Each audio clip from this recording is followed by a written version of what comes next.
Ready start. अपनी प्रसिद्ध पुस्तक हिंद स्वराज 1909 में महात्मा गांधी ने कहा था कि भारत में ब्रिटिश शासन भारतीयों के सहयोग से ही स्थापित हुआ था और यह शासन इसी सहयोग के कारण चल पा रहा है। स्टॉप। मगर भारत के लोग अपना सहयोग वापस ले लें तो साल भर के भीतर ब्रिटिश शासन ढह जाएगा और स्वराज की स्थापना हो जाएगी। स्टॉप। असहयोग का विचार आंदोलन कैसे बन सकता था? प्रश्नवाचक। गांधी जी का सुझाव था कि यह आंदोलन चरणबद्ध तरीके से आगे बढ़ना चाहिए। स्टॉप। सबसे पहले लोगों को सरकार द्वारा दी गई पदवियां लौटा देनी चाहिए और सरकारी नौकरियों सेना पुलिस अदालतों विधायी परिषदों स्कूलों और विदेशी वस्तुओं का बहिष्कार करना चाहिए। स्टॉप। अगर सरकार का दमन का रास्ता अपनाती है तो व्यापक सविनय अवज्ञा अभियान भी शुरू किया जाएगा। स्टॉप। 1920 की गर्मियों में गांधी जी और शौकत अली आंदोलन के लिए समर्थन जुटाते हुए देश भर में यात्राएं करते रहे। स्टॉप। कांग्रेस में बहुत सारे लोग इन प्रस्तावों पर सशंकित थे। स्टॉप। वे नवंबर 1920 में विधायी परिषद के लिए होने वाले चुनावों का बहिष्कार करने में हिचकिचा रहे थे। स्टॉप। उन्हें भय था कि इस आंदोलन में लोग हिंसा कर सकते हैं। स्टॉप। सितंबर से दिसंबर तक कांग्रेस में भारी खींचतान चलती रही। स्टॉप। कुछ समय के लिए ऐसा लगा कि आंदोलन के समर्थकों और विरोधियों के बीच सहमति नहीं बन पाएगी। स्टॉप। आखिरकार दिसंबर 1920 में कांग्रेस के नागपुर अधिवेशन में एक समझौता हुआ और असहयोग कार्यक्रम पर स्वीकृति की मोहर लगा दी गई। स्टॉप। आंदोलन किस तरह आगे बढ़ा? प्रश्नवाचक। उसमें किन लोगों ने हिस्सा लिया? प्रश्नवाचक। विभिन्न सामाजिक समूहों ने असहयोग के विचार को किस तरह समझा? प्रश्नवाचक। असहयोग खिलाफत आंदोलन जनवरी 1921 में शुरू हुआ। स्टॉप। इस आंदोलन में विभिन्न सामाजिक समूहों ने हिस्सा लिया लेकिन हर एक की अपनी अपनी आकांक्षाएं थी। स्टॉप। सभी ने स्वराज के आह्वान को स्वीकार तो किया लेकिन उनके लिए उसके अर्थ अलग अलग थे। स्टॉप। पैरा। आंदोलन की शुरुआत शहरी मध्य वर्ग की हिस्सेदारी के साथ हुई। स्टॉप। हजारों विद्यार्थियों ने स्कूल कॉलेज छोड़ दिए। स्टॉप।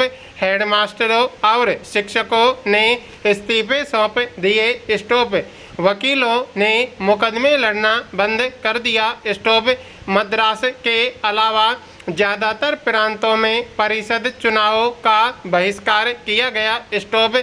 मद्रास में गैर ब्राह्मणों द्वारा बनाई गई जस्टिस पार्टी का मानना था कि काउंसिल में प्रवेश के जरिए उन्हें वे अधिकार मिल सकते हैं जो सामान्य रूप से केवल ब्राह्मणों को मिल पाते हैं। इसलिए इस पार्टी ने चुनावों का बहिष्कार नहीं किया। स्टॉप।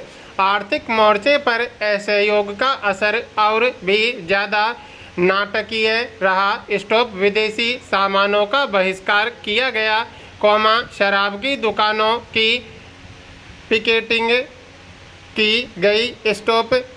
विदेशी कपड़ों की होली जलाई जाने लगी। स्टॉप। 1921 से 1922 के बीच विदेशी कपड़ों का आयात आधा रह गया था। स्टॉप। उसकी कीमत 102 करोड़ से घटकर 57 करोड़ रह गई। स्टॉप। बहुत सारे स्थानों पर व्यापारियों ने विदेशी चीज़ों का व्यापार करने या विदेशी व्यापार में पैसा लगाने से इनकार कर दिया। स्टॉप।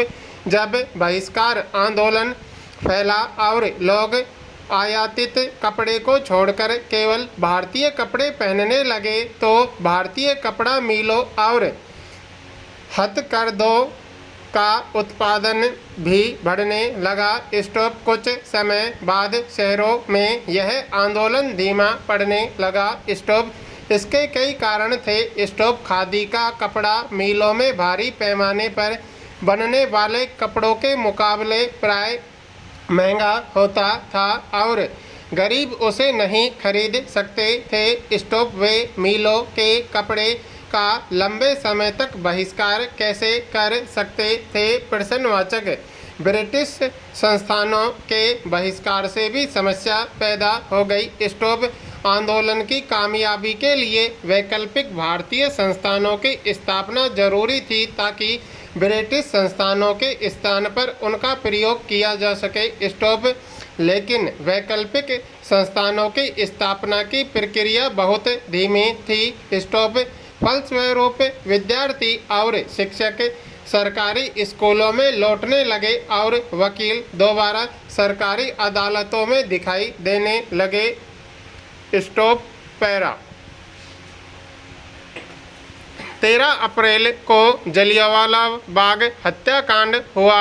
स्टॉप उस दिन अमृतसर में बहुत सारे गांव वाले सालाना वैसाखी मेले में शिरकत करने के लिए जलियांवाला बाग मैदान में जमा हुए थे। स्टॉप काफ़ी लोग तो सरकार द्वारा लागू किए गए दमनकारी कानून का विरोध प्रकट करने के लिए एकत्रित हुए। स्टॉप यह मैदान चारों तरफ से बंद था। स्टॉप शहर से बाहर होने के कारण वहां जुटे लोगों को यह पता नहीं था कि इलाके में मार्शल लॉ लागू किया जा चुका है। स्टॉप जनरल डायर हथियारबंद सैनिकों के साथ वहां पहुंचा और जाते ही उसने मैदान से बाहर निकलने के सारे रास्तों को बंद कर दिया। स्टॉप इसके बाद उसके सिपाहियों ने भीड़ पर अंधाधुंध गोलियां चला दी। स्टॉप सैकड़ों लोग मारे गए। स्टॉप बाद में उसने बताया कि वह सत्याग्रहियों के जहन में शहादत और विस्मय का भाव पैदा करके एक नैतिक प्रभाव उत्पन्न करना चाहता था।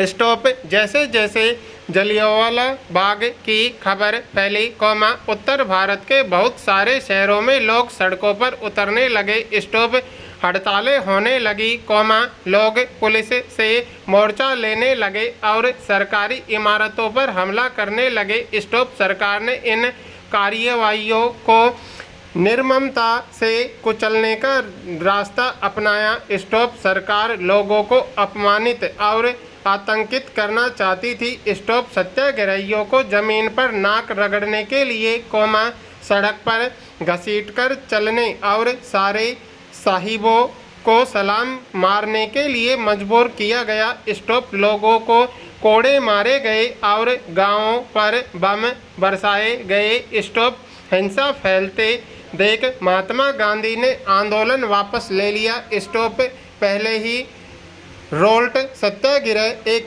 बहुत बड़ा आंदोलन था, लेकिन अभी भी वह मुख्य रूप से शहरों और कस्बों तक ही सीमित था। स्टॉप महात्मा गांधी पूरे भारत में और भी ज़्यादा जनाधार वाला आंदोलन खड़ा करना चाहते थे। स्टॉप लेकिन उनका मानना था कि हिंदू मुसलमानों को एक दूसरे के नज़दीक लाए बिना ऐसा कोई आंदोलन नहीं चलाया जा सकता। स्टॉप उन्हें लगता था कि खिलाफत का मुद्दा उठाकर वे दोनों समुदायों को नज़दीक ला सकते हैं। स्टॉप पहले विश्व युद्ध में ओटोमन तुर्की की हार हो चुकी थी। स्टॉप इस आशय की अफवाहें फैली हुई थी कि इस्लामिक विश्व के आध्यात्मिक नेता ओटोमन सम्राट पर बहुत सख्त शांति संधि थोपी जाएगी। एक स्टॉप खलीफा की तात्कालिक शक्तियों की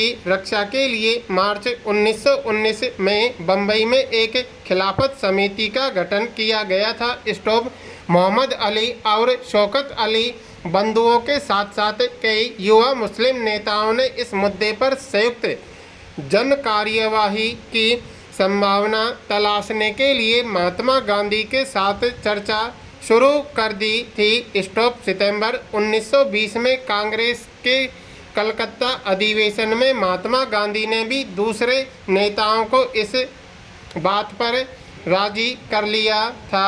स्टॉप।